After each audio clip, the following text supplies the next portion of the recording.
Professor साहब, आज आपने बहुत अच्छा बताया कि हाउस रिप्लेसमेंट भी होती है। शायद ही बहुत सारे जोशी जो हैं वो नहीं देखते हाउस रिप्लेसमेंट के बारे में, एचआर जिसे हम बोलते हैं। तो प्रोफेसर साहब, अभी आपने गुरु और शुक्र की बात की, तो उस बात को थोड़ा थोड़ा सा कंप्लीट कीजिए, क्योंकि ये ज्ञान जो है मेरे ऊपर से निकल गया, क्योंकि आपने बहुत अच्छी बात कहने वाले थे, रुक गए आप। शिफाली जी, मैं आपको जस्ट समझाता हूँ एचआर का मतलब क्या होता है, हाउस रिप्लेसमेंट का मतलब क्या होता है। वैसे तो आपको पता है, लेकिन आप लोगों के लिए पूछ रहे हो क्योंकि मैंने आपको बता रखा है। बहुत अच्छी बात है, ये बातें मुझको शिफाली जी की बहुत अच्छी लगती है कि आपके लिए वो बार बार सवाल पूछते हैं, हालांकि इनको पता है हाउस रिप्लेसमेंट का, मैंने बताया था। बहुत ध्यान से सुनिए। मान लीजिए तुला राशि में गुरुदेव बैठे हुए हैं और धनु राशि में शुक्रदेव बैठे हुए हैं। शुक्रदेव गुरु की राशि में बैठे हैं, तुला राशि में गुरुदेव बैठे हैं, हाउस रिप्लेसमेंट करके बैठे हुए हैं। तो वो उसके घर में है, वो उसके घर में है। ये योग बहुत अच्छा होता है, बुरा नहीं होता। कैसे अच्छा होता है पहले मैं समझा दूं। जैसे कि मान लीजिए मैं शेफाली जी के घर में चला गया, तो शेफाली जी मेरे घर में आ गए। मान लीजिए शेफाली जी और मैं एंटी पार्टी है, पहले तो ये समझिए, हम दोनों को अलग अलग समझिए कि ये अलग एंटी पार्टी, ये किसी और पार्टी के, मैं किसी और पार्टी का हूँ, ठीक है जी। और मैं इनके घर में चला गया और ये मेरे घर में आ गए। तो पहले तो मैं देखूंगा शेफाली जी मेरे घर में बैठे, यार मैं इसको घर को ना अच्छे ढंग से रखूं, क्योंकि वो मेरा घर तोड़ देंगे अगर मैं इसको साफ सुथरा नहीं रखूंगा। तो मैं उसको साफ सुथरा रखूंगा, क्योंकि गुरु की प्रकृति है अच्छा करना। बहुत ध्यान सुनिए। तो गुरु क्या करेगा, तुला राशि में बैठ के तुला राशि को ठीक करेगा, उसको अच्छा करेगा, बुरा नहीं होने देगा। तो उसको जब साफ सफाई अच्छे ढंग से करेगा, कहीं पे कोई गंद वंग बचा हुआ है, कहीं पे उल्ली आई तो उसको कलर वगैरह करा के उसको नया करेगा। तो शेफाली जी जब कभी अपना घर देखने आएंगी तो देखने कब आएंगी, जब गोचर के ग्रह उधर से गुजरेंगे तो शेफाली जी आएंगे घर देखने के लिए। क्योंकि तुला राशि में तो आपको पता है 1.5 साल में शुक्र ने तो गोचर करना ही करना है। तो साल सवा साल में जब गोचर करेगा, शेफाली जी अपना घर देखेंगी, इतना सुंदर घर बना रखा है, तो मैं भी तो इनका घर सुंदर रखूं। फिर शेफाली जी गोचर करते हुए फिर धनु राशि में जाएंगी, तो क्या होगा, उस घर को और भी अच्छा, वो भी कले वगैरह कराएंगी और भी साफ सुथरा करेंगी, वो उसका घर भी अच्छा रखेंगी। हाउस रिप्लेसमेंट का मतलब ये होता है, कोई भी राशि अगर दूसरे घर में बैठती है वो उसको खराब नहीं करेगी। कोई भी राशि अगर ग्रह उस ग्रह में राशि में बैठता है तो उसको खराब नहीं करेगा। वो अच्छा योग होता है, खराब योग नहीं होता। ये आप जब मिलान करते हो तो जरूर देखा कीजिए कि जब कभी कुंडली लगन कुंडली में, लड़के की कुंडली में और लड़की की कुंडली लगन कुंडली में, उसके ग्रह आपस में डाल के देखिए कि धनु राशि में अगर गुरु बैठा हो, उसकी धनु राशि में कौन सा ग्रह बैठा हुआ है। देखिए, ज्योतिष एक ऐसा गूढ़ ज्ञान है, उसको समझना बहुत ज़्यादा कठिन है। हम कभी नहीं समझ पाए, लेकिन हम ये जरूर जानते हैं कि हम अच्छे ज्योतिषी बन गए। सच बताऊं तो मैं हमेशा ये बोलता हूँ कि मुझे अभी ज्योतिष नहीं आती भाई, अभी मैं सीख रहा हूँ, अभी इतना सीखना बाकी है, इतना सीखना बाकी है, ताकि मेरे पास आए मुझे कुंडली देखने की ज़रूरत ना पड़े। मुझे पहले से पता होना चाहिए ये इंसान किस लिए मेरे पास आया है, ऐसा ज्योतिषी बनना चाहता हूँ। तो कुंडली देख के तो इंसान बता ही देता है, भाई आपका ये 7वां घर पीड़ित है तो आप शादी के लिए आए हो, आपका 12वां घर पीड़ित है तो आप बीमार हो रहे हो, आपके खर्चे बहुत बढ़ रहे हैं, आप फॉरेन जाना चाहते हो।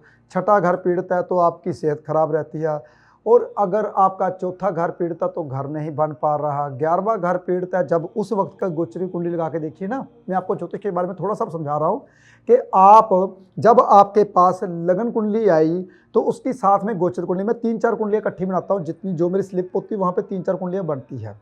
शिवाली जी आपको तो पता ही है, हमारे पास जब भी कोई कुंडली होती है ना तो 3-4 कुंडलियाँ बनाते हैं, तो हम 4 कुंडलियाँ बनाते हैं। कौन कौन सी कुंडली बनाते हैं शिवाली जी बताएंगे आपको। जन्म कुंडली, हाँ, गोचर जो रनिंग प्लैनेट्स हैं, और वर्षफल हमारा बनता है, और चौथी, नवांश बनता है। वेरी गुड, चौथी हम नवांश कुंडली भी बनाते हैं। तो ये 4 कुंडलियाँ हम बनाते हैं जब भी कोई हमारे पास आता है। तो इसीलिए आप जब लड़के आपके पास कोई भी आता है तो देखिए उसका कौन सा घर पीड़ित हो रहा है, गोचर कुंडली उसी वक्त लगाकर, क्योंकि वो साथ में लगी होती है। हम तो ऐसे देखते हैं, आपको समझा रहे हैं हम किस तरीके से प्रोडिक्शन करते हैं। लोग हमको क्यों मानते हैं, क्योंकि हम 4 कुंडलियाँ देखते हैं तभी कि उस वर्ष में उसके साथ बुरा तो नहीं हो रहा, उस गोचर में उसके साथ बुरा तो नहीं हो रहा, कहीं उसके साथ दशा महादशा तो नहीं हो रही। दशा महादशा भी हम लिखते जी हैं, बिल्कुल देखते और साथ में एक और चीज़ देखते हैं, वो क्या देखते हैं हम? जी सर्वाष्टक देखते हैं, वेरी गुड, अष्टक वर्ग। अष्टक वर्ग, हम सर्वाष्टक वर्ग भी देखते हैं क्योंकि हमारे साथ खुला होता है। और साथ में एक और चीज होती है ग्रह स्पष्ट, ग्रह स्पष्ट वो भी खुले होते हैं हमारे डिग्री साथ। होती है, ग्रहों की डिग्री कितनी है, डिग्री कितनी है, कितनी कहीं वो बालक तो नहीं बैठा, कहीं वो बूढ़ा होकर तो नहीं बैठा। हम ये सारी चीज़ें अपनी स्क्रीन पे लगा के देखते हैं, ऐसे ही देखते हैं हम, एक स्क्रीन के ऊपर हम सभी चीज़ें लगाते हैं क्योंकि इनसे हम निर्णय, फिर बाद में अगर उनकी उलझने बढ़ती है फिर हम कुंडली को और घुमाते हैं और देखने के लिए कि उसका दशमांश कैसा है, उसका होरा कैसा है। नमांश तो हमारे साथ खुला होता है, तो देखना पड़ेगा कि होरा चार्ट में उसके साथ धन होगा या नहीं होगा, त्रिशांश कैसा है, ये भी जब कभी ज़्यादा जरूरत पड़ती है तब। जी प्रोफेसर, डिपेंड करता है कि आप कौन सा सवाल लेकर आए हैं हमारे पास। अगर बिजनेस का लेके आए हैं तो हम दशमांश लिख लेते हैं। हाँ। कुछ ये डिपेंड करता है आपके सवालात पे।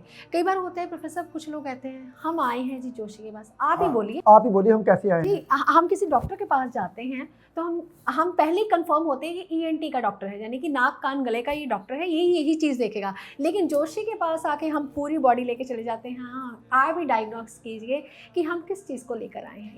ये प्रोफेसर, ये आप कैसे कह सकते हैं कि आप किसी को आधा घंटा दे दें और आप पूरी कुंडली जो है वो डायग्नोस कर लें? ये झूठ है प्रोफेसर। नहीं हो पाती शिफाली जी, कभी नहीं हो पाती। लेकिन आपसे हो जाती है। शिफाली जी, हम तो आदत पड़ गई ना, 25 साल हो गए कुंडली देखते देखते, हम कुंडली देख के बताते हैं ये इसलिए आया है, ऐसे है। लेकिन बताता हूँ आपको, कुंडली देखने के लिए कम से कम 4 घंटे में डायग्नोस होती है। जैसा कि कहते हैं कि कुंडली का पहला घर, पहले घर का मालिक कहाँ पे बैठा है, वो उच्च राशि में या नीच राशि में है, लगन को कौन देख रहा है, लगन का मालिक को कौन देख रहा है, कौन से नक्षत्र में बैठा हुआ है, उसके घर का, जिस घर में बैठा है उस घर का मालिक कहाँ पे बैठा है। लगन को देखने के लिए हमें इतना वक्त कट गया, अभी फिर दूसरा घर, फिर तीसरा, 12 घर हैं भाई। एक घर से 50 चीज़ें देखी जाती हैं और 600 चीज़ें हम एक दफ़ा से कैसे देख सकते हैं, ये आप कभी भूल जाइए। हम तभी इंसान को बताना चाहिए कि ये प्रॉब्लम है, तो उस प्रॉब्लम के लिए उस घर को देखिए, उस घर को, उस ग्रह को, उस नक्षत्र को, उस नक्षत्र के ऊपर, उस ग्रह के ऊपर किसी की दृष्टि तो नहीं, जो ये यहाँ पे ग्रह बैठा हो वो कितनी डिग्री में बैठा हुआ है और उसके ऊपर साढ़ सती तो नहीं चल रही, ये देखना पड़ेगा बहुत ज़्यादा। जी प्रोफेसर, अभी सवाल तो बहुत आ रहे हैं, लेकिन हाउस रिप्लेसमेंट के बारे में थोड़ा सा और जानना चाहूँगी। अभी आपने कहा कि गुरु की राशि में अगर शुक्र देव आ जाए, अगर शुक्र की राशि में गुरु देव आ जाए, तो अगर बच्चा कहीं पढ़ रहा हो तो ऐसे इंसान क्या कर सकते हैं? कौन सा स्ट्रीम लेना चाहिए ऐसे बच्चों को ताकि वो तरक्की कर सके? शिफाली जी, देखना पड़ेगा कि बच्चे का जो छठे हाउस में कौन सी राशि है, छठे हाउस में कौन सा ग्रह बैठा हुआ है, 10वें हाउस में कौन सी राशि है, 10वें घर में कौन सा ग्रह बैठा हुआ है, दूसरे हाउस में कौन सी राशि है, दूसरे हाउस में कौन सा ग्रह बैठा हुआ है। स्ट्रीम तो शिफाली जी ऐसा है कि कुंडली देख के ही देखा जाता है। जैसे कि मान लीजिए मेष लगन है, तो मेष लगन में छठे हाउस में छठी राशि आएगी, 10वें हाउस में 10वीं राशि आएगी, तो दूसरे हाउस में दूसरी सेकंड राशि आएगी। तो वो कौन सा काम कर सकता है? शुक्र का, शनि का और बुध का। देखिए, ये तो राशि के मुताबिक है।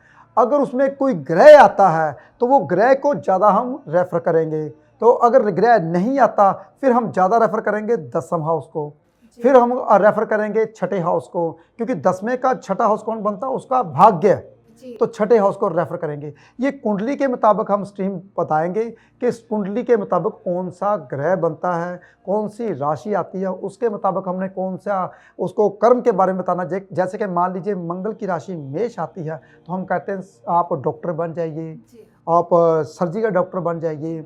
और अगर मंगल की राशि 8 नंबर आती है या कोई मंगल भी साथ में बैठा हुआ होता है उसी राशि में, तो कहता है हम खाने पीने का काम कर लीजिए, कुछ भी, ये ग्रहों के मुताबिक होता है।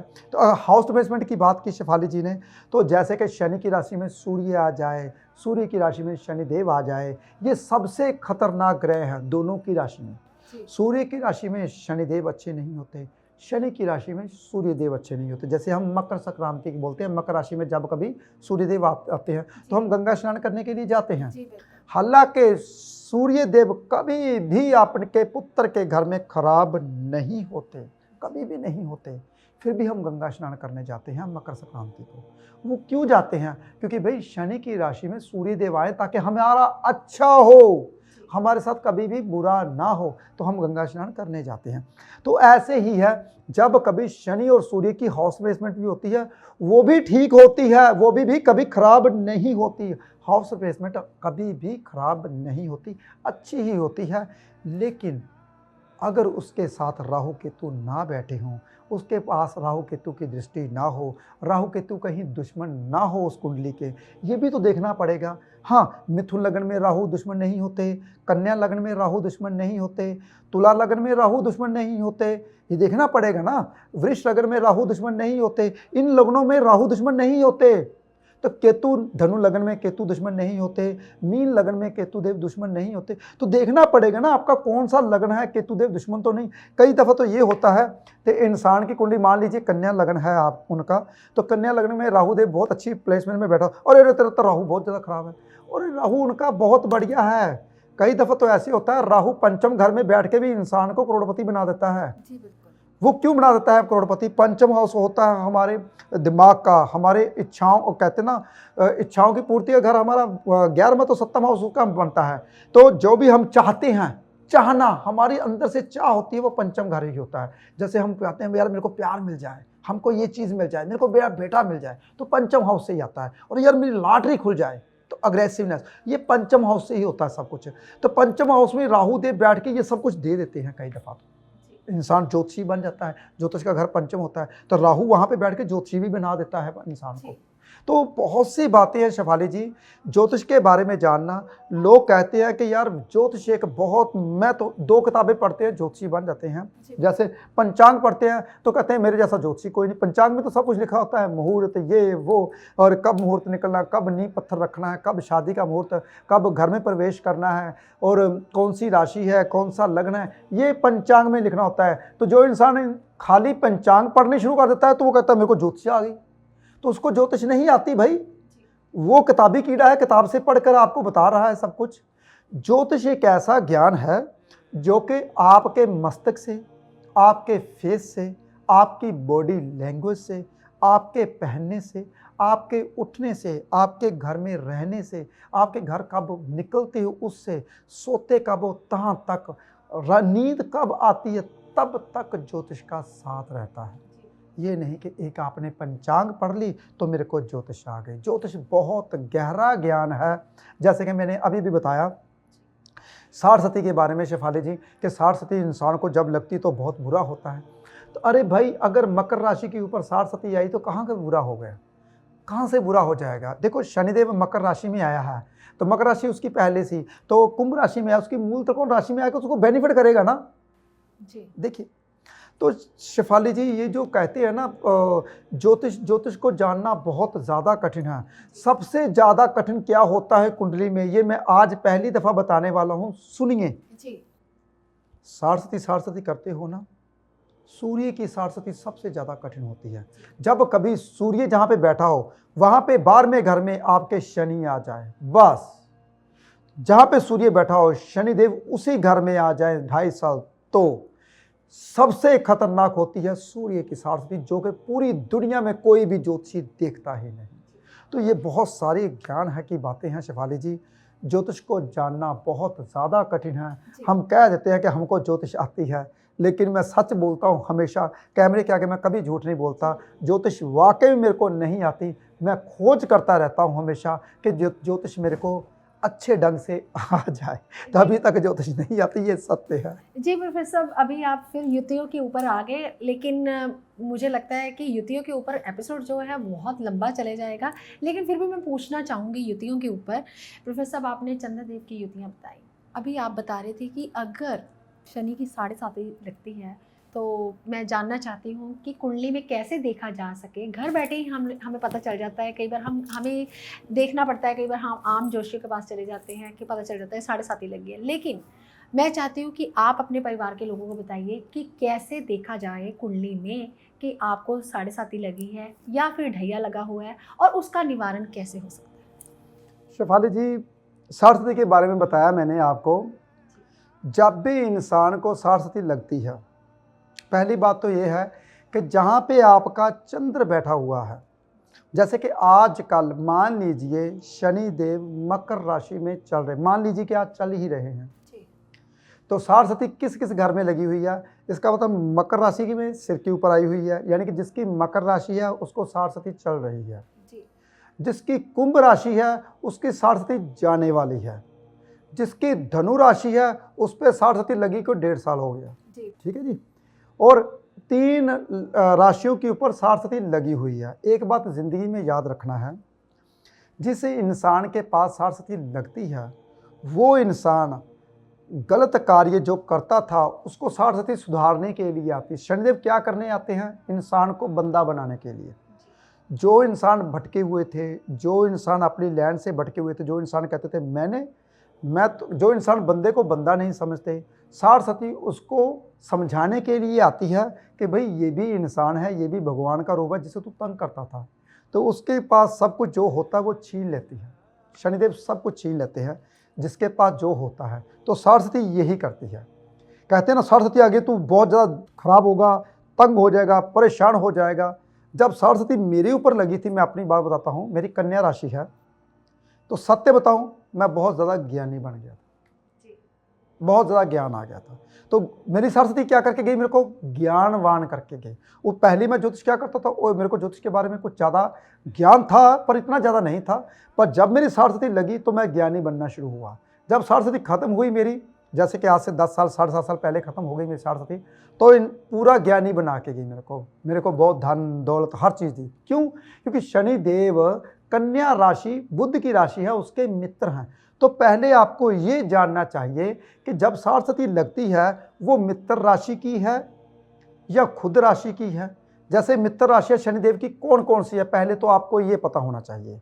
वृष राशि शनिदेव की मित्र राशि है, मिथुन राशि शनिदेव की मित्र राशि है, कन्या राशि शनिदेव की मित्र राशि है, तुला राशि शनिदेव की मित्र राशि है, मकर राशि तो खुद की राशि है, तो कुंभ राशि भी खुद की राशि है। धनु राशि मीन राशि में नुकसान नहीं करते, हाँ उनका नुकसान करते हैं जो के धर्म के बारे में गलत बोलते हैं, जो के दूसरों को बुरा बोलते हैं, उनका नुकसान करती। जो कि दूसरों को तंग, वो गुरु की राशि है, जो कि गुरु का नियमों का पालन नहीं करते उनको बहुत तंग करती, उनको शनिदेव कभी नहीं छोड़ते। जो धनु राशि और मीन राशि है। मेष राशि में जीने नहीं देती शनिदेव। शनिदेव कहते हैं अब मैं आ गया मंगल के ऊपर से, अब देखते हैं मंगल कैसे जिएगा।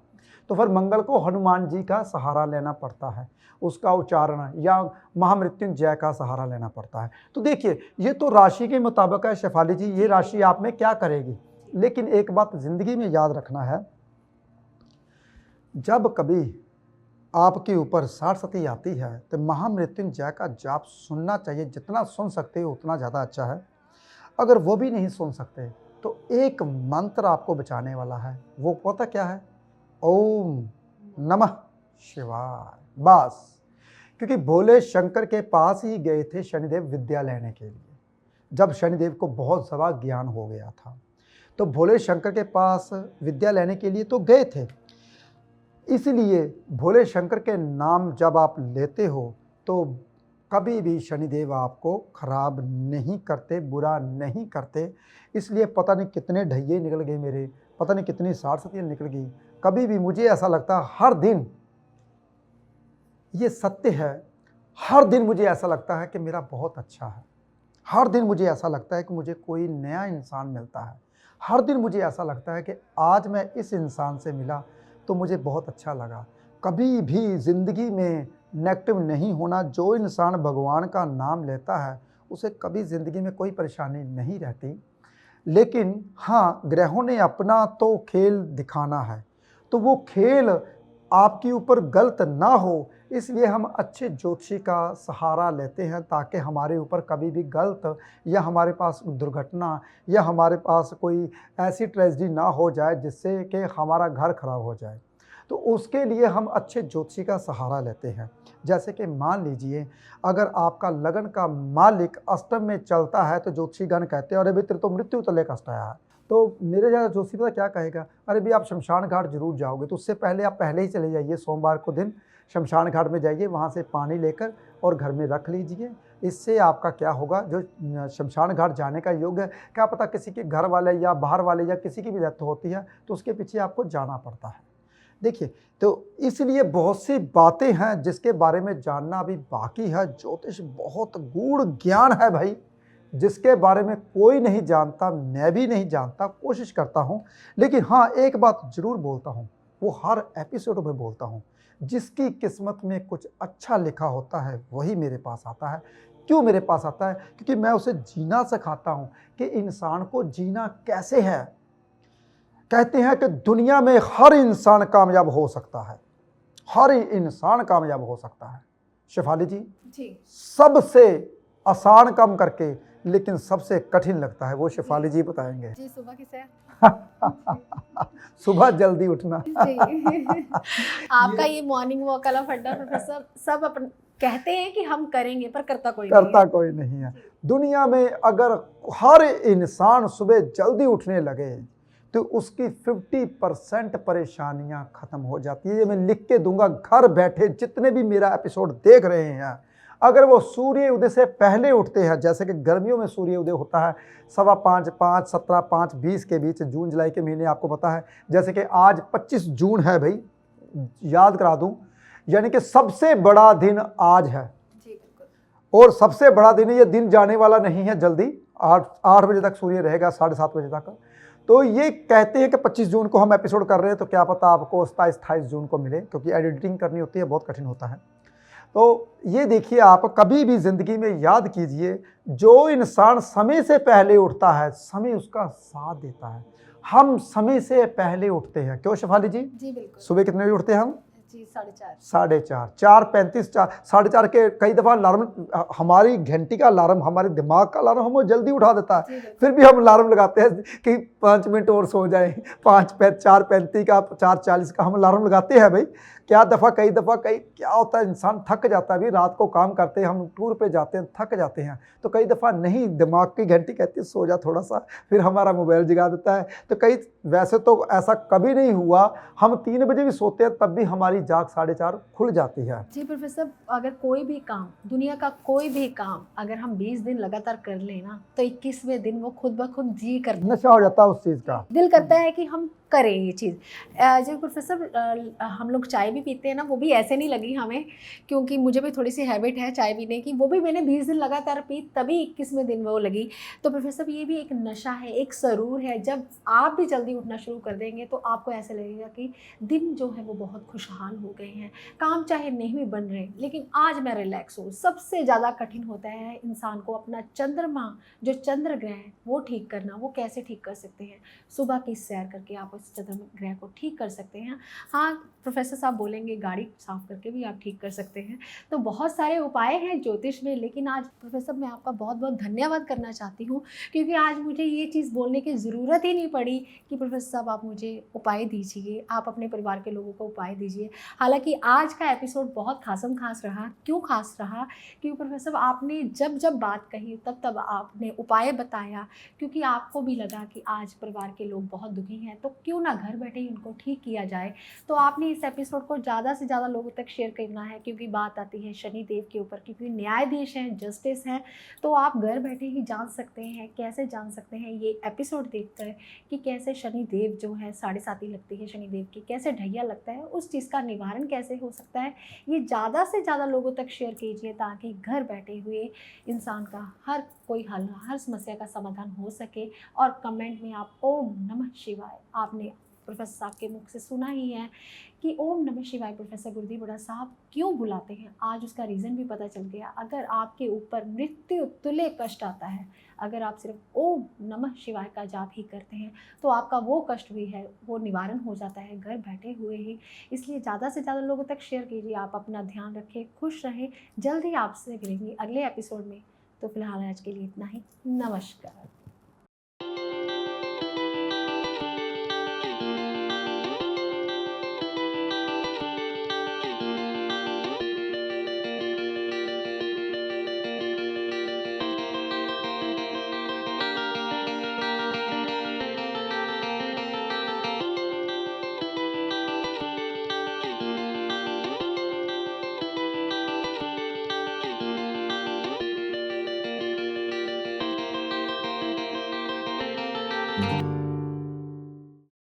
सूर्य मणि यंत्र के रूप में आपके सन्मुख लेकर आए हैं प्रोफेसर गुरदीप अरोड़ा जी। पूजा विधि से अभिमंत्रित कर प्रोफेसर गुरदीप अरोड़ा जी ने सूर्य मणि यंत्र को तैयार किया है। जो इंसान फोबिया यानी डर की बीमारी से पीड़ित है उन्हें निडर बनाता है। जो रोज सूर्य मणि यंत्र के दर्शन करता है, यह सूर्य मणि यंत्र आपको कामयाबी की बुलंदियों तक पहुंचाता है। और अपने अपनों का जीवन बदलने के लिए अपने घर ले आए अभिमंत्रित सूर्य मणि यंत्र।